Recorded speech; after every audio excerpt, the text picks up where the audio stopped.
자, 이제 마지막 핸드아웃 8장으로 넘어왔습니다. 자, 8장에서는 어떤 내용을 다룰 거냐면 우리 7장에서 그 전략 구현의 로드맵을 생각해 보시면 그 파란색으로 되어 있는 부분 또 한 번 쓰자. 여기 보면 이제 전략 프레임이 있어. 너무 작다. 보이냐고. 자, 보드마카 잘 나오는 걸로 교체를 할게요. 자, 그래서 이제 스트래티직 프레임을 짜고 그 다음에 이제 스트래티직 선택을 하고 전략 선택을 하고 그 다음에 퍼포먼스 매저를 하고 성과 측정을 하고 하는데 중요한 거는 이 프레임을 짤 때 외부 분석, external analysis와 내부 분석, internal analysis를 하잖아요. 그래서 지금 8장에서 다루고자 하는 내용은 이 부분이에요. 외부 분석과 내부 분석. 그래서 이번 강의는 이제 외부 분석까지가 목표고 이제 그 다음 시간에는 내부 분석으로 들어가면 될 것 같네요. 자, 근데 이제 외부 분석과 내부 분석을 동시에 할 수 있는 도구들이 있다라는 건데 그게 바로 이제 우리 8장 앞단에 나오는 스왓 분석과 그 다음에 3C, 3C 분석이라는 게 등장하는데 스왓 분석부터 한번 볼게요. 자, 스왓이란 말은 우리가 강의 초반서부터 많이 들어온 얘기인데 요 스왓 얘기부터 한번 해볼까요? S는 뭐냐? 기업이 갖고 있는 강점이다. strength. 기업의 강점. strength다. 그 다음에 W는 그 조직이 갖고 있는 약점이다. 그 다음에 O는 그 기업이 갖고 있는 조직이 갖고 있는 어떤 기회 요인, opportunity. 그 다음에 T는 위험 요인이다. threat. 근데 중요한 거는 이게 외부 분석과 내부 분석이 다 가능한 툴이라는 거예요. 무슨 얘기냐면 요거 조직이 가지고 있는 강점, 약점은 조직 내부에 관한 얘기잖아요. 그죠? 이원의 강점은 뭐니? 뭐가 있어? 약점은 뭐니? 뭐가 있어? 그 사람의 그죠? 조직으로 얘기하면 조직 내부에 관한 거고 그 다음에 이건 뭐야? 외부가 주는 어떤 기회 요인과 위험 요인이니까 외부에 해당되는 거예요. 그래서 수학 분석은 사실 상당히 간단해 보이지만 외부 분석과 내부 분석을 해볼 수 있다라는 도구다. 그래서 정리를 하면 수학 분석은 외부 내부 분석 도구다라는 걸 잊으시면 안 돼요. 외부와 내부 분석 도구다라는 거. 자, 백날 이론적으로 떠들어봐야 소용없으니까 우리 3페이지에 8장 3페이지에 있는 실제 수학 분석 해놓은 것들을 한번 봅시다. 수학 분석에 대해서 제가 이 내용들은 간략하게 한번 제가 해본 거예요. 어느 정도 조사도 뭐 했긴 했지만 정말 예시를 들기 위해서 어떤 간략한 예를 드는 건데 내용 한번 읽어보시겠어요? 자, 지우는 동안에 이게 완전 지금 오프라인 수업처럼 하고 있네. 보통 오프라인 수업에서는 이제 지울 때 읽어보시라고 말씀을 드려요. 항상 온라인 수업에서는 멈춤을 누르시고 읽어보시면 된다. 그래서 핸드아웃 없는 수업 참여는 의미가 없다라고 제가 말씀을 드렸어요. 이 핸드아웃이 여러분들 보시기에는 그냥 뭐 몇 장 안 되고 이게 뭐야 그럴 테지만 제가 대학에서 강의를 한 15, 16년 정도 했는데 그 강의 자료를 지금까지 계속 매 학기 업데이트를 했거든요. 그런 것들이 계속 보태지고 그런 것들이에요. 그래서 정말로 여러분들이 설명만 잘 들으시면 괜찮은 자료다 라고 얘기하면 좀 웃긴데 어쨌든 뭐 그렇게 구린 자료는 아니다. 여러분들 말로 얘기하면 잘 갖고 계세요. 그래서 지금 이제 저 옛날에 이제 제 수업 들었던 친구들도 지금까지 수업제를 갖고 있다고 얘기하더라고요. 자, 자랑 한번 해봤고요. 봅시다. 수학 분석의 예. 그 회사 중에 팅크웨어라는 회사가 있어요. 한글로 이렇게 써요. 상호를. 팅크웨어. 팅크웨어라는 회사가 있는데 이 회사는 어떤 회사냐면 여러분들이 잘 알고 있는 그 내비게이션 있잖아요. 자동차에 들어가는 내비게이션. 요새는 뭐 내비게이션 없는 자동차가 보기 드물 정도로 많은 차들이 내비게이션을 장착하고 있죠. 길 찾기에 있어서 최고잖아요. 그죠? 그 다음에 이제 또 요새는 이제 블랙박스도 상당히 중요해요. 뭐 예를 들면 이제 뭐 밤새 주차를 했는데 누군가 내 차에 손상을 가했다. 잡을 수가 있잖아요. 그죠? 특히 교통사고 났을 때도 마찬가지고. 그리고 이제 뭐 썬팅이라고 하는데 자동차에 이제 햇빛 같은 게 들어오니까 틴팅 같은 서비스를 필름을 만드는 필름을 제공하는 회사거든요. 이런 것들. 그리고 기업 규모는 중견기업 사원수가 한 380여 명 되는 것 같아요.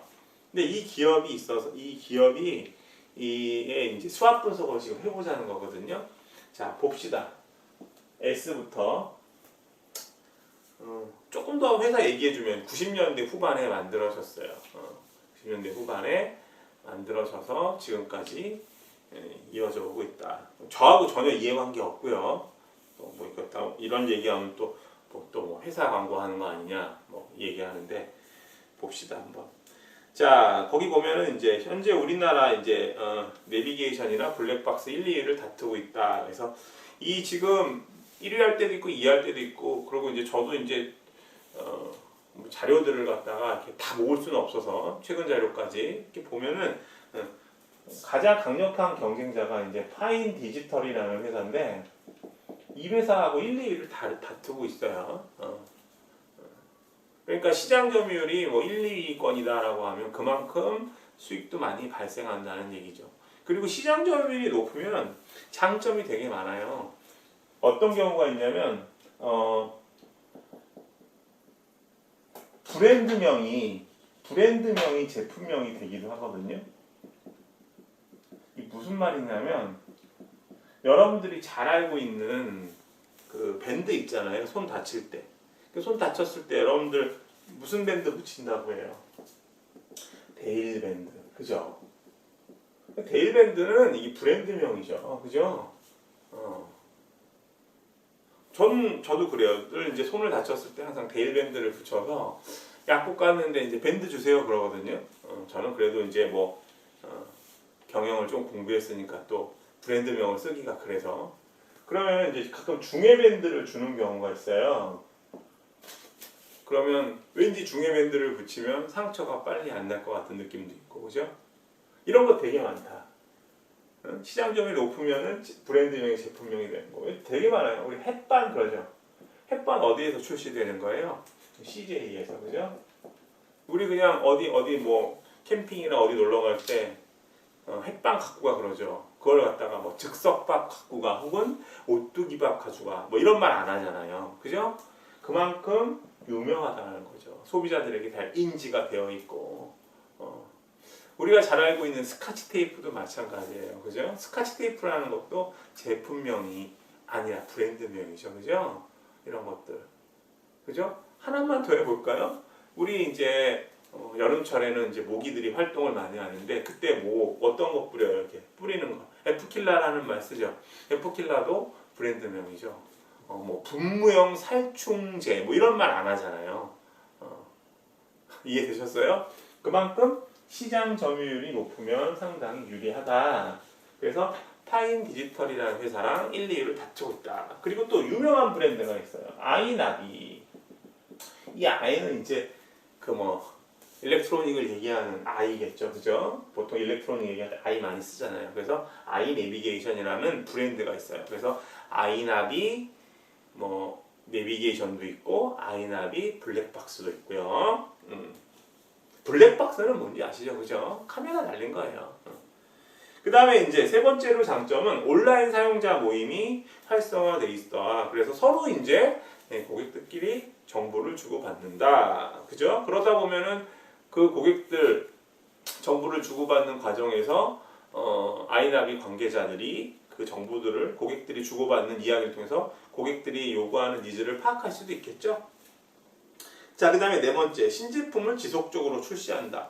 요새는 뭐 내비게이션 같은 경우 특히 보면 뭐 증강현실이라고 해가지고 실사 카메라에다가 여러 가지 뭐 그래픽 같은 걸 입혀서 보여줘요. 그래픽으로 오그멘티드라고 해서 그죠? 증강현실, 오그멘티드 리얼리티라고 해서 여러 가지를 이제 보여주죠.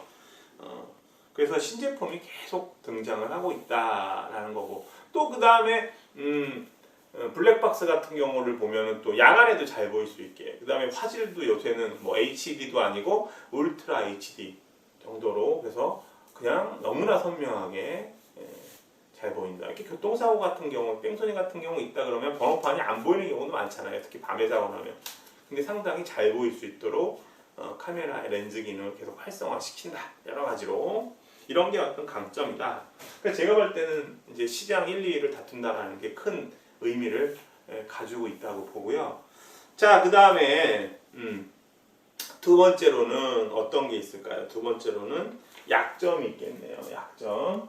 자, 약점을 보시면 어떤 게 있을까요? 약점을 보시면 대기업이 아니고 중견기업이에요. 그죠? 그래서 제가 말했지만 구성원 수를 보면은 한 380여 명으로 되어 있고요.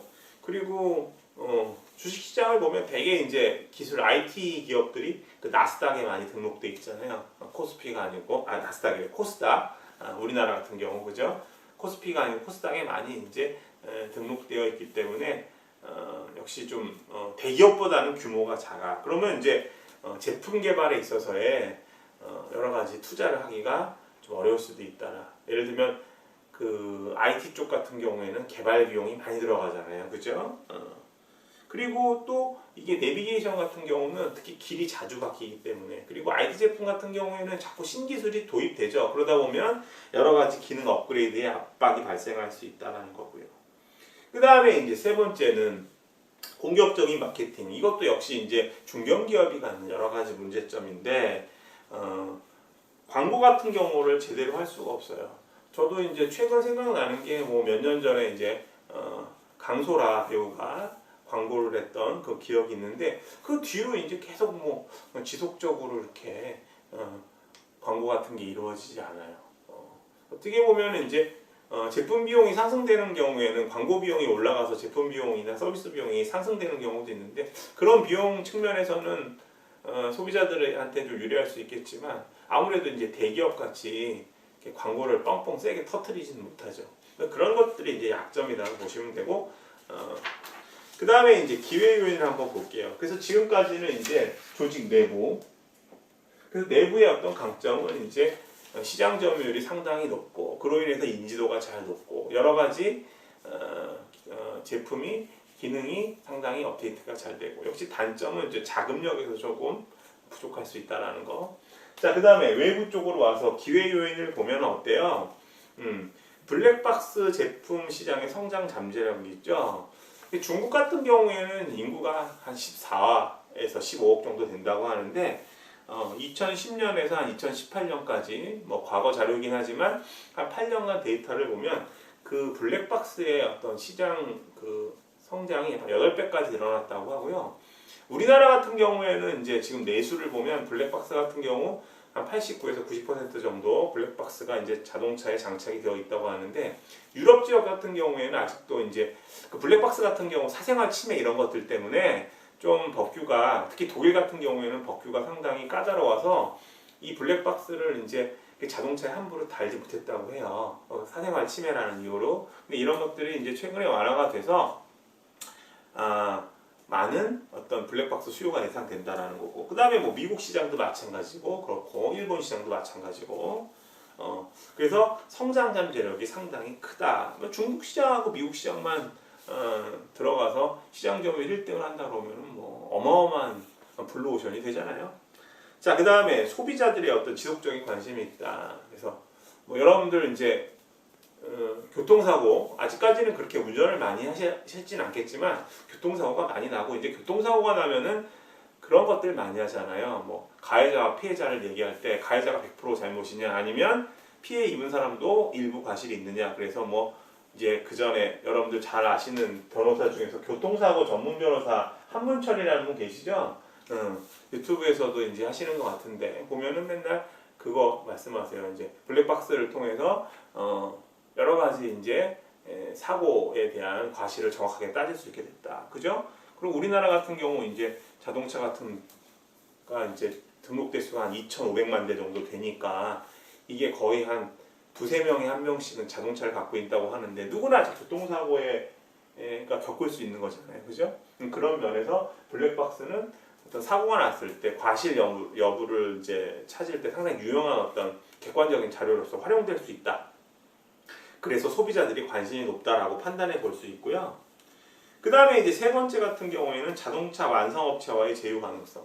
지금 우리나라 이제 국내에서 현대차 같은 경우, 현대 기아차 같은 경우는 시장 점유율이 거의 뭐 70% 이상이 육박하잖아요, 그죠?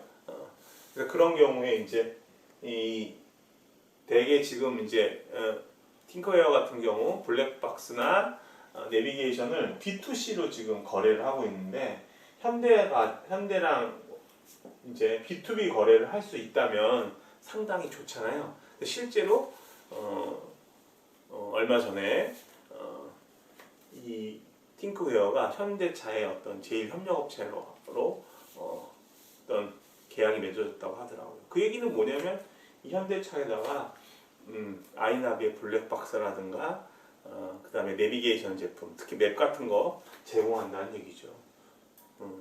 근데 현대차뿐만 아니라 뭐 예를 들면 우리나라의 특히 이제 내비게이션이나 블랙박스 기술은 높으니까 뭐 독일의 어떤 3사라든가 그죠? 그다음에 미국에 있는 자동차 회사들하고도 공급과 구매 관계를 맺는다고 하면 B2B 거래를 맺는다고 하면 상당히 좋은 공급자로서 수익 창출이 가능하죠. 이게 기회의 요인이다라는 거고요.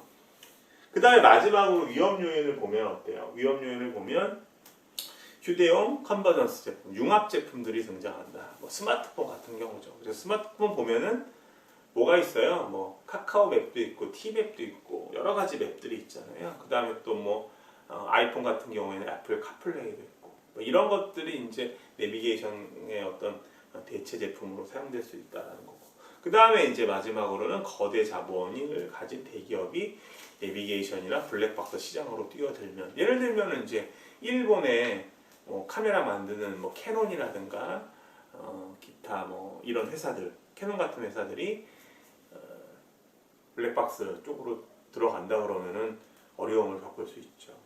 자, 그래서 기업에 가지고 있는 어떤 강점과 약점, 그리고 기회 요인과 위험 요인을 살펴봤어요. 그래서 중요한 거는 간단하게 이제 수학 분석을 통해서 팅크웨어라는 조직의 어떤 내부 약점, 강점, 환경이 주는 기회 요인과 위험 요인을 살펴봤는데, 경영을 공부하는 친구들은 이런 것들 한번 해보시면 좋을 것 같아요. 그래서 관심 있는 조직의 어떤 것들 우리 간단하게 찾아볼 수 있으니까, 요새는 뭐 검색 기능이 많으니까요. 그래서 수학 분석해봤고, 핵심은 조직 내부 분석과 외부 분석을 할 수 있는 거구다라는 거고요. 자, 4페이지 볼게요. 4페이지 보시면은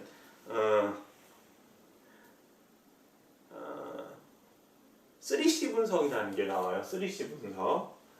3C 어널리시스. 누가 얘기했냐면 우리 7장에 보면은 그런 얘기 나오죠. 경영 전략에 대해서 정의한 학자 중에 케니치 오마에라는 학자 등장하죠. 그죠? 경영 전략은 효율적인 방법으로 기업의 경쟁 우위를 상승시키는 방법이다라고 이야기했던 케니치 오마에가 이야기한 3C 분석이에요. 3C 분석은 기본적으로는 우리 조직을 중심으로 해서 우리 조직의 어떤 분석을 하고, 우리 조직의 외부 요인, 그죠? 경쟁자라든가 고객 분석을 하는 거예요. 이것도 역시 가만히 보면 과업 환경과 큰 차이가 없다. 과업 환경 요소와, 그죠? 자, 한번 보세요. 3C 분석이라고 하는 거는 첫 번째로 이제 컴퍼니, 그래서 내부 역량에 관한 분석이다. 그리고 조직이 갖고 있는 강점, 약점. 일단은 자, 그래서 비용 효율성, 조직에 있어서 어떤 제품이나 서비스를 창출하는데 비용 효율성이 얼마냐. 예를 들어 보면 저거 뭘까요? 너무 말로만 하는데요. 컴퍼니 비용 효율성. 서비스나 제품을 창출하는 데 있어서 비용이 너무 많이 들으면 안 되니까. 그 다음에 생산망이 있는가. 그리고 이제 특화가 되어 있는가. 생산망. 뭐 삼성전자 같은 경우에는 삼성전자 저 수원 쪽 근처에 가면 여러 가지 공장들이 있잖아요. 설비 쫙 갖춰져 있고 뭐 베트남에서도 생산을 하고요. 이런 것들 생산망들. 그리고 삼성은 뭐니 해도 전자 부문에 상당히 특화돼 있잖아요. 이런 거 말씀드리는 거고요. 두 번째 뭐야? 컴페티터. 경쟁자 같은 경우에는 경쟁사의 약점, 강점, 그리고 어떤 산업의 동향, 그죠? 그리고 경쟁자가 갖고 있는 설비나 시설은 어떠냐, 그죠? 그리고 그들이 갖고 있는 인적 자원은 어떠니? 자, LG전자는 삼성전자에 비해서 인적 자원이 어떠니? 그리고 그 기업은 돈, 자본이 어떠니? 자본력이 어떠니? 이런 것들을 비교해 볼 수 있고요. 그 다음에 세 번째로는 커스터머, 고객이다. 자, 고객에서 중요한 거는 고객들의 어떤 특징을 잡아내는 건데, 고객의 특징을 위해서 세그멘팅, 세분화가 상당히 중요하다고 해요. 세그멘팅. 그래서 케니치 오마에가 이야기하는 거는 조직의 어떤 전략으로 사용할 수도 있지만 관점 자체가 약간 마케팅적인 부분에 초점이 돼 있어요. 마케팅적인 초점. 그래서 마케팅에서 가장 중요한 게 고객을 어떻게 나누고, 세그멘트가 세분화라고 제가 말씀을 드렸죠. 고객을 어떻게 나누고, 그리고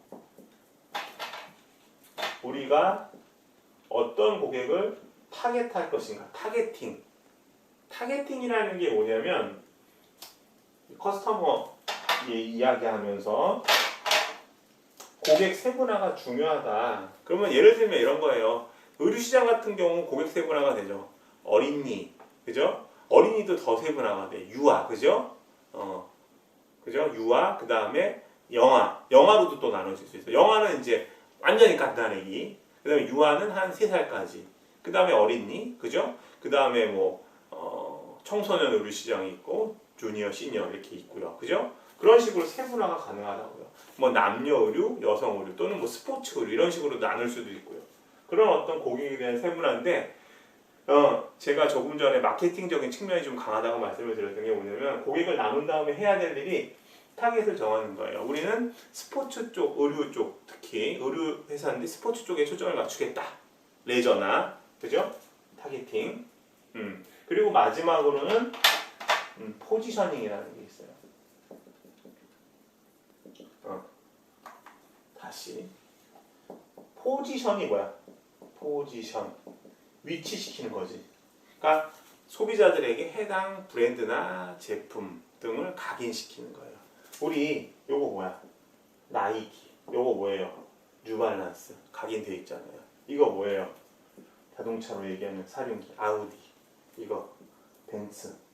이런 것들이 통해서 이제 해당 브랜드나 제품이 각인되어 있는 거. 연상이 되면 포지셔닝이 잘 되어 있다고 이야기하는 거예요. 이해되셨죠? 이런 과정을 거치긴 해요. 마케팅에서는 STP라고 이야기하거든요. 소비자를 세분화시키고 목표 시장을 선정하고, 그리고 마지막으로 제품이나 브랜드, 서비스를 인식시키는 거야. 각인시키는 거. 그래서 고객을 갖다가 선별하는 것이 가장 중요하다. 마케팅 얘기를 조금 더 해봤네. 그래서 30분석을 한 다음에 STP로 넘어가면 효과적인 전략이 되죠. 이 세그멘팅, 타겟팅, 포지셔닝을 우리가 첫 글자만 따서 STP 전략이라고도 이야기를 해요. 나중에 기회 되면 또 말씀을 드릴게요. 제가요. 자, 그래서 2부에서는 우리가 수학 분석과 그리고 3C 분석에 대해서 살펴봤어요. 3C 분석 같은 경우는 사실은 제가 볼 때는 뭐 이렇게 과업 환경 분석하고 큰 차이는 없어 보인다. 근데 이런 어떤 툴을 가지고 이제 접근을 하면은 외부 환경 분석하기가 쉽다, 상당히. 또는 내부 요소들을 파악하기에 상당히 용이하다. 이런 것들을 좀 체크하셨으면 될 것 같네요. 자, 2부는 이렇게 마치고요. 우리 3부 이어나가도록 하겠습니다.